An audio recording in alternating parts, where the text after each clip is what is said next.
Welcome to மகள் YouTube channel. இன்றைக்கி நம்ம பார்க்க போகிறது வெஜிடபிள் கார சமோசா. அதை எப்படி செய்யலான்னு பார்க்கலாம் வாங்க. கார சமோசாக்குள்ளே வைக்கிற ஸ்டஃபிங் எப்படி செய்யறதுன்னு பார்க்கலாம் வாங்க. இப்போ ஃபஸ்ட்டு நம்ம ஸ்டவ்வை ஆன் பண்ணிக்கணும். அதில் இப்போ கடாய் வச்சு கடாய் ஃபஸ்ட்டு ஹீட் ஆகணும். இப்போது கடாய் சூடாயிடுச்சு. இப்போ நம்ம எண்ணெய் விடுறோம். அதில்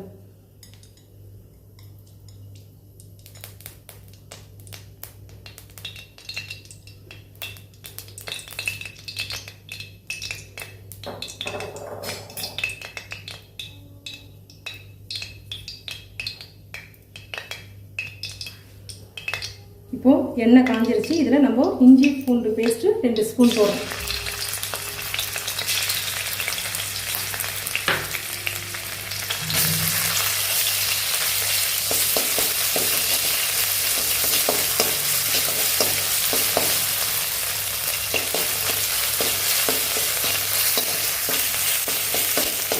இப்போ இஞ்சி பூண்டு பேஸ்ட் கட்டது வெங்காயம் போட போகிறோம். இந்த வெங்காயம் நல்லா வதங்கணும், சரிங்களா?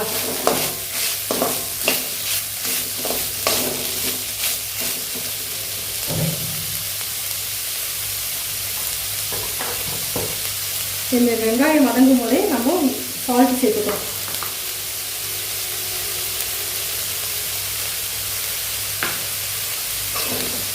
ஏன் இதுக்கு நம்ம சால்ட்டு சேர்க்கணும்னா கல்லுப்பு போட்டால் கரையாது, அதனால் நம்ம இப்போ சால்ட்டு சேர்த்துக்கிறோம். இது நல்லா கொஞ்சம் வதங்கணும். இப்போது வெங்காயம் வந்து நல்லா ஒரு 5 மினிட்ஸ் நல்லா வதங்கியாச்சு. இப்போ அதில் பச்சை மிளகாய் போடுறேன். காரத்துக்கு ஏற்ப போட்டுருங்க. இப்போது பச்சை மிளகாய் போட்டாச்சு. இப்போ நெக்ஸ்ட்டு நம்ம வந்து பீன்ஸ் போட போகிறோம். பீன்ஸ் போட்டு பீன்ஸ் ஒரு 2 நிமிஷம் வந்து நல்லா வதக்கிடுங்க. இப்போது பீன்ஸ் போட்டாச்சு. இப்போ நெக்ஸ்ட்டு வந்து நம்ம கேரட் சேர்க்க போகிறோம்.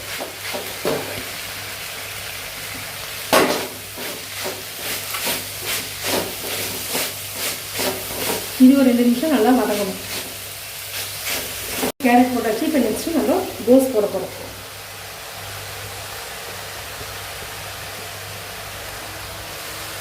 இதுக்கு நம்ம மஞ்சத்தூள்லாம் இது சேர்க்க போகிறதில்ல. ஏன்னா வந்து இது ஒயிட்டாக இருந்தால் தான் பார்க்கறதுக்கு நல்லாயிருக்கும். அதனால் நமக்கு மஞ்சத்தூள் காரம் இதெல்லாம் எதுவுமே போட போகிறதில்ல. பச்சை மிளகாய் மட்டும் சேர்த்துருக்கோம்.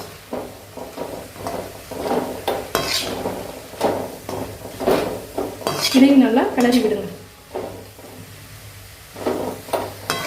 இப்போது நம்ம பச்சை பட்டாணி வந்து போட போகிறோம். இதை வந்து நம்ம பச்சையாக போடாமல் இதை வந்து நம்ம ஒரு ஆவி காட்டியிருக்கோம். ஏன்னா வந்து கொஞ்சம் வெந்து போட்டால் தான் இது நல்லாயிருக்கும். ஏன்னா நம்ம இந்த காய்கறியை வந்து ரொம்ப வேக வைக்க போகிறது கிடையாது. அதனால் இது ஆல்ரெடி வந்து இதை நம்ம வந்து ஒரு ஆவி விட்டு எடுத்துக்கிறதுனால இதை அப்படியே சேர்த்துக்கலாம்.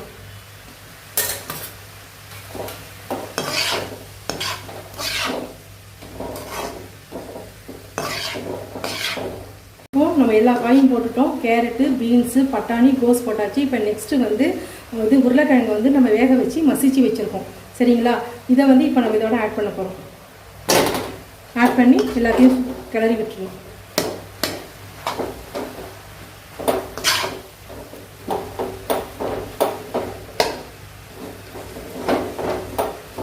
இது நல்லா ரொம்ப வேகணும்னு அவசியம் கிடையாது. நம்ம எண்ணெயில் போட்டு எடுக்க போகிறதுனால நம்ம வந்து கொஞ்சமாக வெந்தால் போதும். இப்போது இதில் நம்ம கரம் மசாலா பொடி வந்து கொஞ்சம் சேர்த்துக்கிறோம் ஸ்மெல்லுக்காக.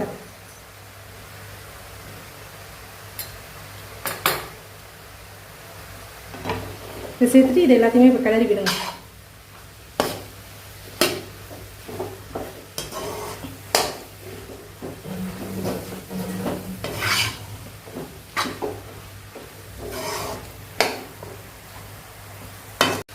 இப்போது எல்லாமே காயெல்லாம் வந்து நல்லா வேக விடணும். இதில் வந்து நம்ம தண்ணிலாம் சேர்க்கக்கூடாது. ஏன்னா இது ஸ்டஃபிங் தானே செய்கிறோம். அதனால் வந்து இப்போ நம்ம எண்ணெயிலையும் போட்டு எடுக்கிறதுனால தண்ணிலாம் விட்டால் உங்களுக்கு நீத்து போன மாதிரி ஆகிடும். அதனால் இதையே அப்படியே வச்சுட்டு நம்ம மூடி வைக்கணும். கொஞ்ச நேரம் ஒரு 5 மினிட்ஸ் வச்சா போகிறோம். அதுக்கப்புறம் உங்களுக்கு எல்லாமே இது கரெக்டாக வந்துடும். கொஞ்ச நேரம் வேகட்டும். இப்போது நமக்கு எல்லா காயும் வந்து இப்போது நம்ம உப்பு இருக்கா என்னென்னு மட்டும் பார்க்கலாம். கொஞ்சம் உப்பு விட்டுக்கலாம். போட்டு இப்போ கிளறி விட்டுரும்.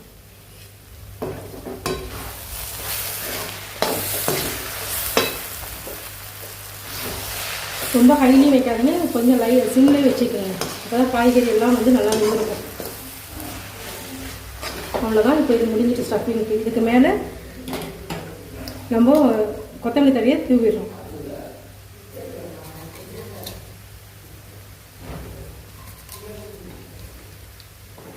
அவ்வளோதான்.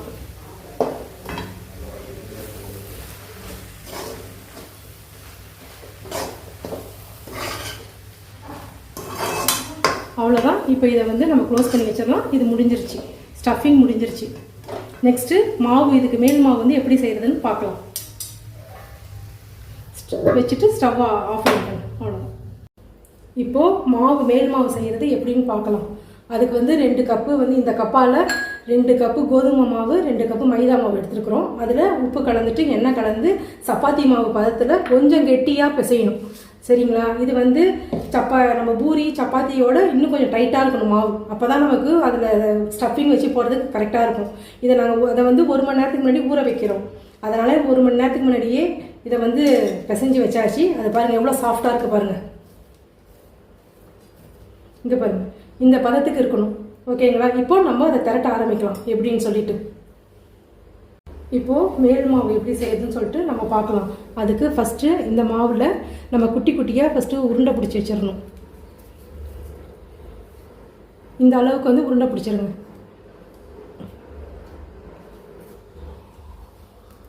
இப்போது மேல் மாவு எப்படி செய்யுதுன்னு சொல்லிட்டு நம்ம பார்க்கலாம்.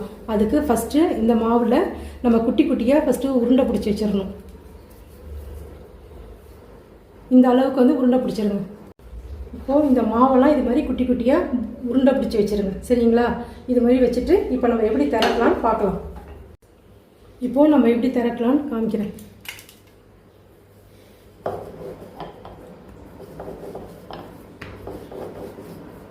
இதில் வந்து நம்ம மாவை வந்து இப்போது நமக்கு ஒரு கார சோமாசுங்கிறதுனால சோமாஸ் எப்படி செய்வோம்னா, இதை பூரி போட்டு இதை வந்து நம்ம மடித்து தான் அதில் எண்ணெயில் போடணும். அதுக்கு நம்ம கொஞ்சம் இதை வந்து கொஞ்சம் மெலிசாவே இது பண்ணிக்கலாம், ரொம்ப திக்காக வேண்டாம்.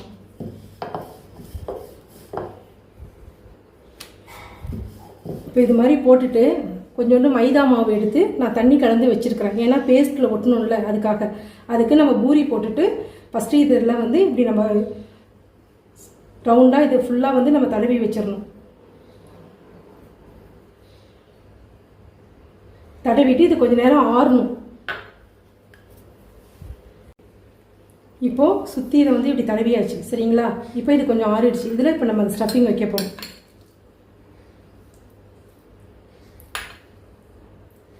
அவ்வளோதான்.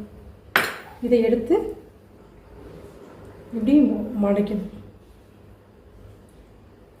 நல்லா 2 பக்கமும் ஒட்டணும். ஏன்னா எண்ணெயில் போடும்போது பிரிஞ்சு வந்துடும். அதுக்காக நம்ம நல்லா இப்படி ஒட்டிக்கணும்.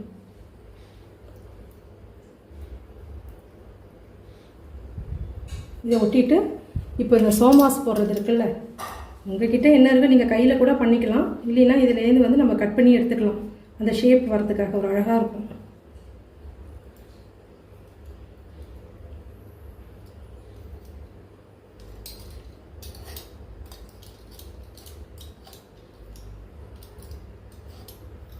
இல்லைன்னா இப்போ இதுக்கே வந்து அந்த என்னென்ன ஷேப்புக்கு வேண்டியது நம்ம கொழுக்கட்டை போடுற மாதிரி இருக்குல்ல, அந்த மாதிரிலாம் நீங்கள் வாங்கிக்கலாம்.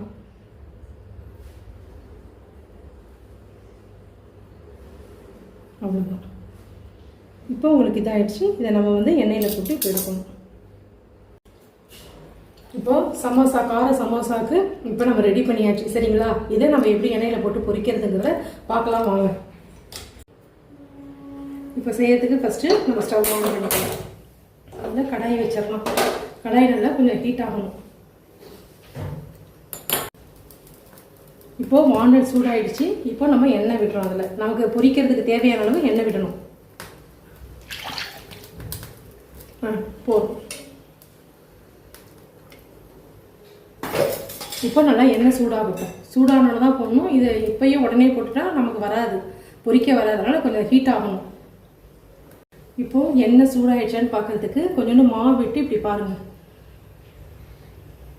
பார்த்தா இந்த எண்ணெய் சூடாகிடுச்சு.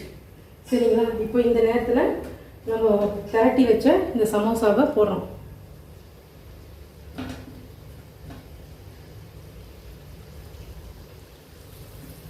அது பிரிஞ்சு வராமல் நல்லா பேஸ்ட் வந்து நல்லா ஒட்டியிருக்கான்னு பார்த்துட்டு அதுக்கப்புறம் போடுங்க. இல்லைன்னா பிரிஞ்சு எல்லாமே வந்துடும் வெளியில், அந்த பூர்ணம்லாம் வெளியில் வந்துடும்.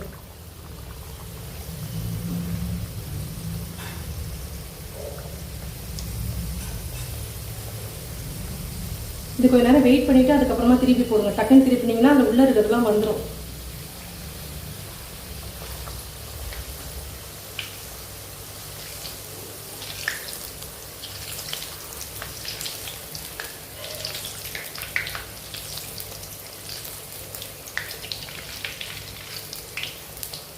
இதை நல்லா கொஞ்சம் நம்ம ரோஸ்ட் ஆகி தான் எடுக்கணும். கொஞ்சம் ப்ரௌன் கலரில் வரும், அப்படி நம்ம எடுத்தால் போதும். சரிங்களா? இப்போது இது பாருங்கள், இது பிரியாமலும் வரணும், கொஞ்சம் கலராகவும் வரணும், ப்ரௌன் கலரில். அப்போ தான் நமக்கு சாப்பிட்றதுக்கு நல்லாயிருக்கும். எப்படி வந்திருக்கு பாருங்கள். இந்த ஸ்டேஜில் நம்ம எடுத்துடலாம். எடுக்கும் போதெல்லாம் பார்த்து எடுங்க.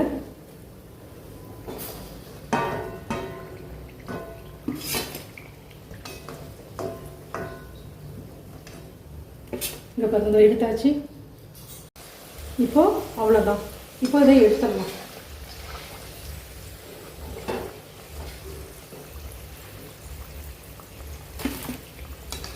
அவ்வளோதான். ஓகேவா? வெஜிடபிள் கார சமோசா ரெடி. இது என்னுடைய ஸ்டைலில் செஞ்சுருக்கிறேன். இதை சாப்பிட்டு பாருங்கள். குழந்தைங்கள்லாம் வந்து வெஜிடபிள் சாப்பிட மாட்டோம்னு அடப்பிடிக்கிற குழந்தைங்களுக்கு இதை நீங்கள் இந்த மெத்தடில் செஞ்சு கொடுத்தா அவங்க விரும்பி சாப்பிடுவாங்க. நீங்களும் சாப்பிட்டு பாருங்கள். பிடிச்சிருந்தா லைக் பண்ணுங்கள், ஷேர் பண்ணுங்கள், சப்ஸ்கிரைப் பண்ணுங்கள். தேங்க்யூ.